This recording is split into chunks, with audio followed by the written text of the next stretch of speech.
Hi students, welcome back. This is Plus One Computer Application and Computer Science Part 4 video.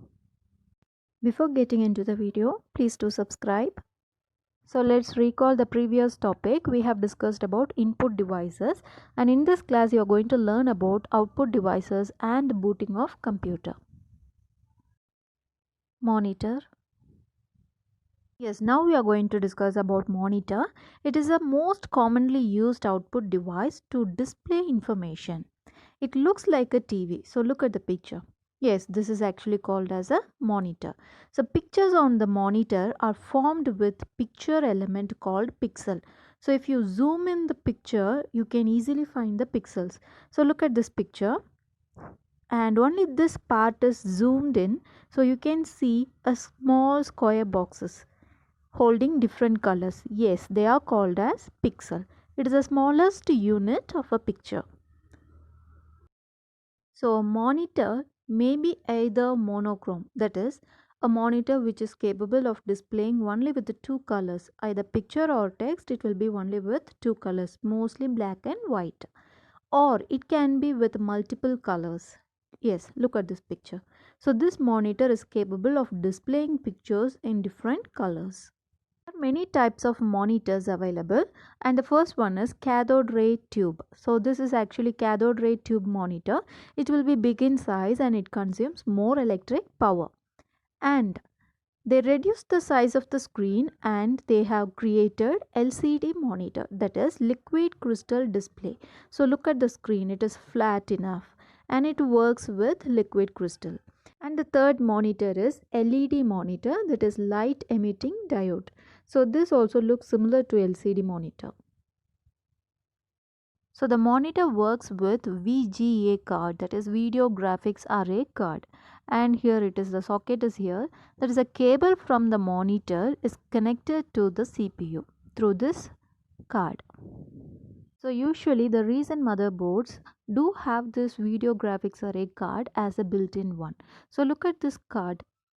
Here it is. So this is actually placed in the motherboard, and this is the socket. Here this is the place a cable from the monitor is connected to this socket.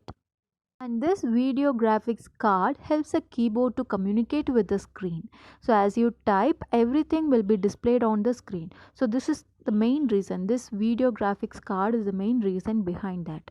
And it also acts as an interface between the computer and display monitor. And the next output device is plotter. So plotter is an output device that is used to produce graphical output on papers. It uses single color or multicolor pens to draw a picture. So you would have seen so many banners or flags that is specially used for advertisement. So this type of output is generated with the help of plotters, and also it is used for business purpose. And the next output device is printers. So printers are used to print the information on papers, and it is classified into two main categories. One is impact printers and the other one is non-impact printers. And some examples of printers, that is impact printers, is dot matrix printer and line matrix printer. And some example for non-impact printers are laser printer and inkjet printers. So let's see in detail about impact printers and non-impact printers. So first, impact printers. So these printers print with striking of hammers or pins on ribbon. So for example, just take your note and hold your pen or pencil tight enough and write something, and turn your paper and see, you can see the impression on the next paper also. Yes, the same concept is used here. At the same time, if you want multiple copies, what you can do? Simply place the carbon sheet between the papers and write, so that at the same time you can take multiple copies. Yeah, here also it is used, the same concept is used. These printers can print on multiple parts using carbon papers by using mechanical pressure.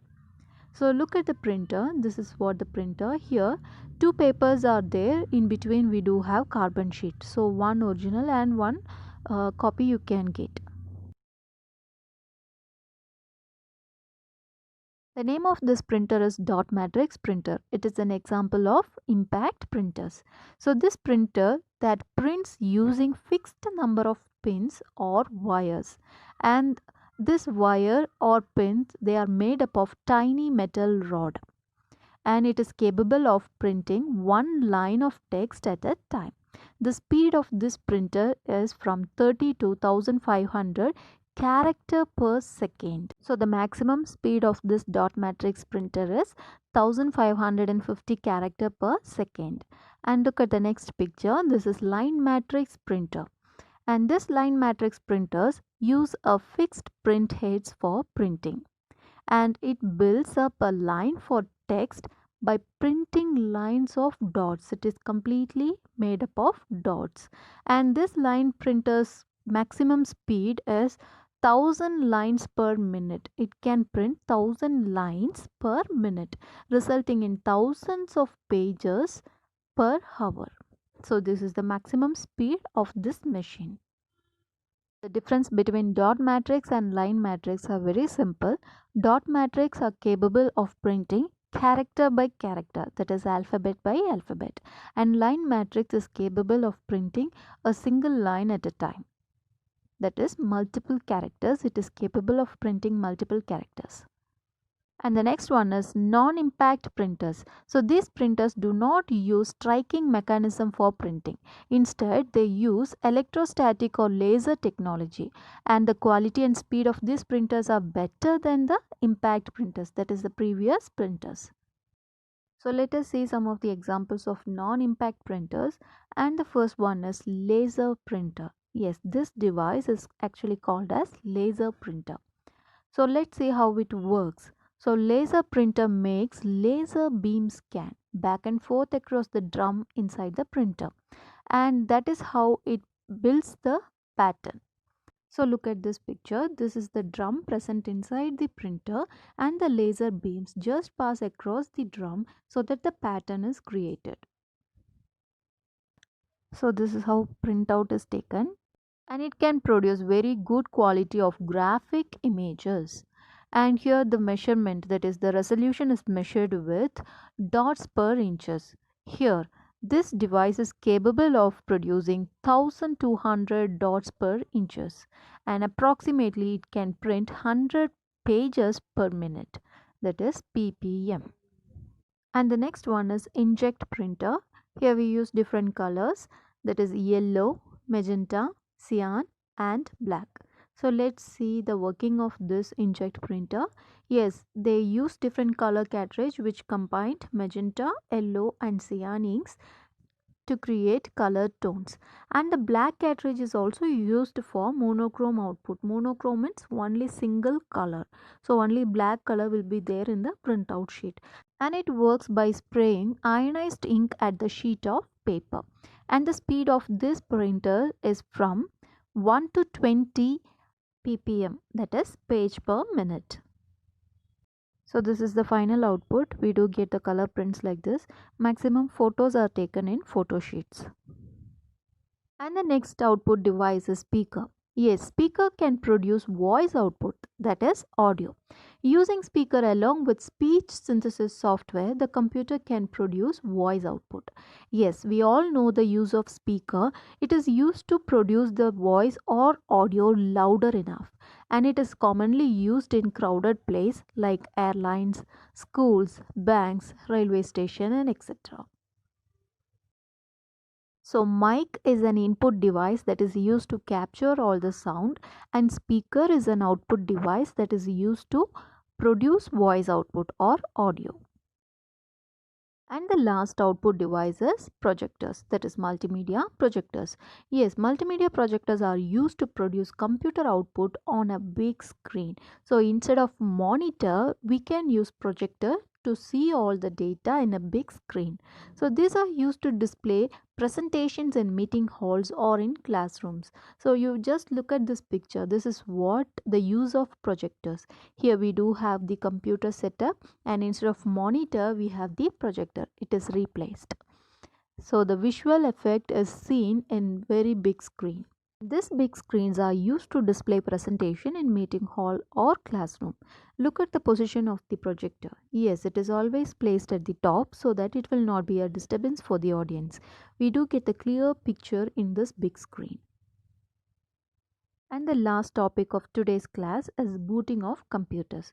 So at the very first when you turn on the system, what happens? That process is actually called as booting of computer. So let's check the process. So at the very first when computer is switched on, that is we do have a power button in the CPU.